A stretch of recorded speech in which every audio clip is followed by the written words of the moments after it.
नमस्कार दोस्तों, स्वागत है आपका हमारे चैनल पर। आज हम बात करेंगे बिहार की राजनीति में चल रहे एक बड़ी बहस की। प्रशांत किशोर बनाम अशोक चौधरी, यह विवाद पिछले कुछ दिनों से सुर्खियों में है और दोनों नेता के बीच आरोप प्रत्यारोप का दौर तेज हो चुका है। अशोक चौधरी यहाँ के मंत्री हैं, सबसे भ्रष्टतम मंत्री हैं। मैंने बोला है 200 करोड़ का संपत्ति का पेपर जारी किया है, 50 और उन्होंने 100 करोड़ का दावा नहीं ठोका है। दावा ठोकना क्या होता है? तो वकील ने उनका नोटिस भेजा है और वो भी नोटिस से आप डरते नहीं है। क्यों डरे? वो तो अपने आप नोटिस लेके भाग जाएंगे।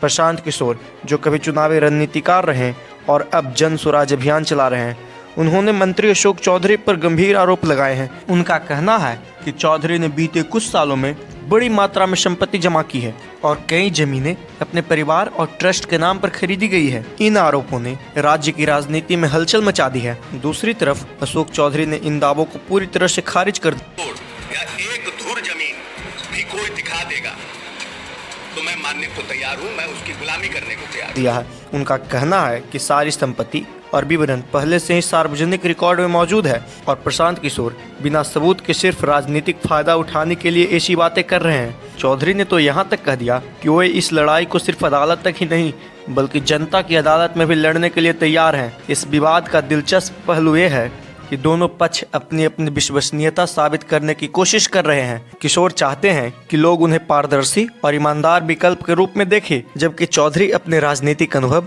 और पद का इस्तेमाल करके खुद को बेदाग दिखाना चाहते हैं। मीडिया रिपोर्ट्स के मुताबिक दोनों के बीच कई तरह की कानूनी राजनीतिक प्रतिक्रियाएं देखने को मिल रही है। अब सवाल ये है कि सच्चाई क्या है। अभी तक जो जानकारी सामने आई है उसमें कई बातें केवल आरोपों और बयानों पर आधारित है। न तो प्रशांत किशोर ने पूरी तरह से प्रमाण सार्वजनिक किए हैं। ऐसे में जनता के सामने दोनों के दावों की सच्चाई अधूरी ही है। आने वाले दिनों में यह देखना दिलचस्प होगा कि क्या कोई ठोस सबूत सामने आता है या मामला सिर्फ चुनावी राजनीति तक सीमित रह जाता है।